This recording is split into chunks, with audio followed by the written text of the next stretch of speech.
ক্ষমায় আমরা সিজদায় নত হই। শবে বারাত মোবারক। আজকের রাত শুধু ক্ষমা চাওয়ার নয়, নিজেকে বদলে নেওয়ার অঙ্গীকারের রাত। যে রাতে আসমানের দরজা খুলে যায়, সে রাতে যদি চোখের পানি না ঝরে, তবে আর কবে?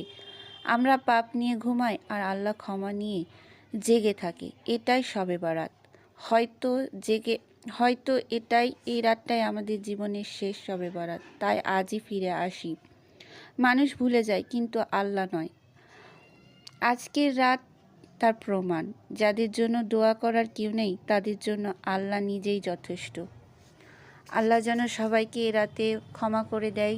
আল্লাহ যেন সবাইকে মাফ করে দেয়। আল্লাহর কাছে সবাই তওবা চাইবেন, ক্ষমা চাইবেন। নিশ্চয়ই আল্লাহ ক্ষমাশীল। আল্লাহ সবাইকে ক্ষমা করে দিবেন এবং আল্লাহ যেন সবাইকে তৌফিক দান করেন, ঈমান দান করেন। এই দোয়াই করব আজকে সবাই আমরা। আল্লাহ যেন সবাইকে সুস্থ রাখে, শান্তিতে রাখে, ভালো রাখে, দেশটাকে যেন ভালো রাখে।